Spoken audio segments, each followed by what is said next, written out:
Greetings, Dr. Woods. I hope that you got your desk cleaned while you waited for this to load. I am going to go through the Gloria, excuse me. I just wrote some notes up here, kind of what I found about the background, it's a Mise Breve.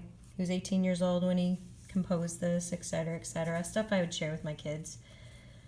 All right, so at the beginning, you notice that my soprano, alto, tenor, bass are in different clefs. Well, my bass is fine, but soprano, alto, tenor are in different clefs because I got this off CDPL before I realized that you had uploaded it. So it kind of drove me crazy. I had to go kind of back and forth between yours online and what I had already started marking. So next time I'm going to make sure I get what you post up there.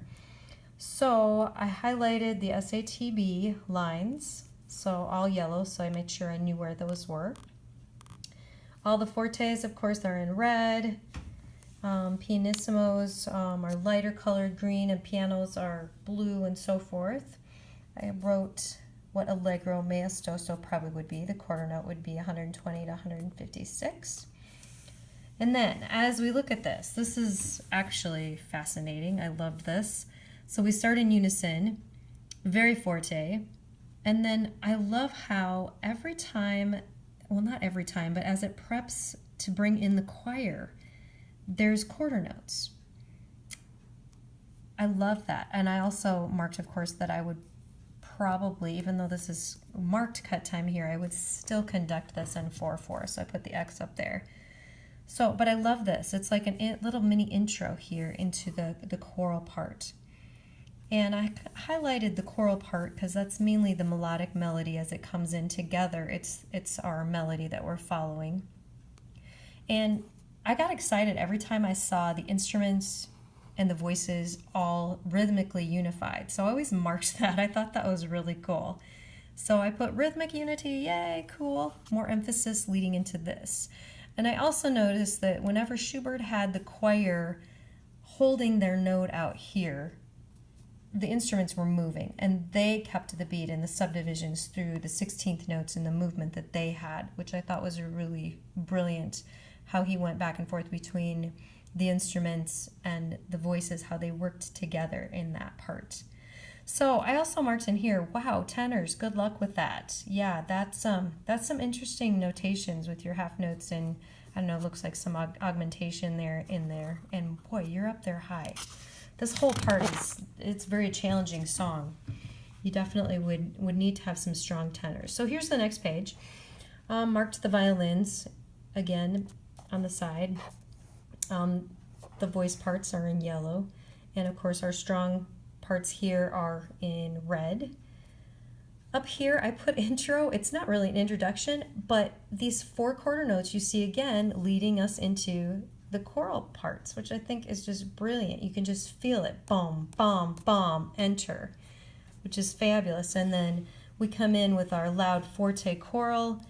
And once again, as we have these held notes, we have the instruments taking on. And this is all of a sudden soft, and the instruments become softer before our voices become softer. So I think this happens a lot where the instruments lead us. I think it happens again later in the solo part, but quiet here to quiet here, which is fantastic. I think that's really neat how they work together. I kind of did the different, how we bracketed our phrases, and of course I'm vocal, so I did my phrasing right over my my vocal part and not necessarily the instrumental part. I thought it was really neat too how often the organ or piano part, I should say organ in this case, really complemented the violins and oftentimes played the same things that they did. So I really thought that was cool. I highlighted staccatos with the brown, and I didn't know if that's something Hillis did, but I just thought those staccatos really make a dramatic change. Also highlighting, we have the decrescendos here. Our next page over here, once again I've got the X. We continue with the 4/4 directing in that. All of a sudden you have a different feel, piano and the instruments, piano then after with the voices. I thought that was really cool again. And unison. The ladies are unison octaves, I noticed. And same thing, gentlemen are unison coming in. So I made a note of that to myself, just coming in here. Let's see, as we go on. This was cool. When the choir section has more rhythm happening, the instruments, and especially the violins, had less rhythm going on and more sustained notes. So I thought that was a neat balance. Here you have the organ, which keeps the movement going forward with this really cool scale that you have over and over and over again, until finally everyone joins in. We once again have this unison scale leading us up into the fortissimo, which is of course red. Fantastic volume here. And into our next section, keeping all of this flowing together. I kind of marked this one. This is an interesting chord I was trying to figure out. The only thing I could say, oh, it's probably some augmented chord, but that would probably give us some trouble. But it goes back and forth. The instruments play it here with the choir. And once again, you have, well, this is going from this note to this one. It goes back and forth with these two measures with these chords, which I think is brilliant. And then when you get to the end of this section, you have these repeated parts, which is really surprising. Every voice part has the same note repeated, and all of a sudden it feels almost abruptly this section's done. And total different part leading up to this ending with the instruments. You had lots of movement, all of a sudden you have just this kind of slowing down, because once again, the rhythmic movement, I feel, was in the choir and not the instruments here. And then we have the solo section. Of course, Hillis says, highlight those solo sections in purple. So I've got those in purple. Blue is marked piano.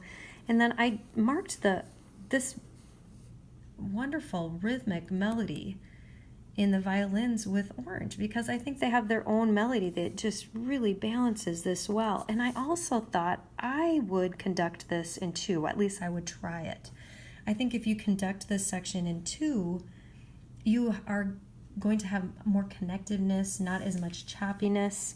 It's going to, and I think there's enough movement with your violins that you don't have to pulse every quarter note. So I think I would try that in two, and I've practiced it a little bit, and I like it. There's parts that I would probably go back and forth, but I think I like that. So going on to the next part, this is that messe de voces that you have here. It's not marked that way in the choir, but naturally I think the choir would follow the instruments here, crescendoing and decrescendoing, especially here, coming out of this section. You'd naturally feel that with the instruments. I love how the soprano comes in, the rest of the voices come in together, and once again you have this beautiful pattern. But over here you have this pattern starting on an E, repeats on the E here, and then now we're going up a step. Everyone is moving up a step as they come in. Following here, same thing over here. So to me, this whole section is building intensity and intensity, intensity, till the soprano solo is up here in this high G, and of course leading us to our ending and natural decrescendo here. Lovely section, I love this. And then all of a sudden, the instruments take over and it's like, oh, we're done with that, here we go. We're back just like at the beginning, leading us into this. So this is that beautiful beginning, I feel, right here. I would go back to 4/4, and here you have the quarter notes again, bom, bom, bom, leading the choir right in. They know exactly when they're coming in. They're setting everything up. I think it's awesome. And red, of course, forte, here we go. Same chords as the beginning, but new text. But it doesn't stay the same rhythmically. It changes. It's different than the beginning, so it's definitely not an ABA section, or song, I should say. I love the strings. The strings give a sense of push, where you have these interesting chords, or excuse me, scale runs, and complementing down in the organ as well. And not much change vocally as far as pitch goes here, but it almost gives us, it's pushing everything forward to the end. And I highlighted this section because it's one of the few measures where everybody is on the same page rhythmically. One of those things where maybe Schubert said, hey, let's emphasize this, bom, bom, bom, bom, and we're leading into the next part. And the strings take off. And I love it. The strings just push to the ending here. And I don't know if you can tell in here, but I highlighted all of these orange because I think they have their own melody. It's not the main melody, but they have their own just building behind the choir. And then the last page finally, I think is fantastic. You have this that we have not seen before.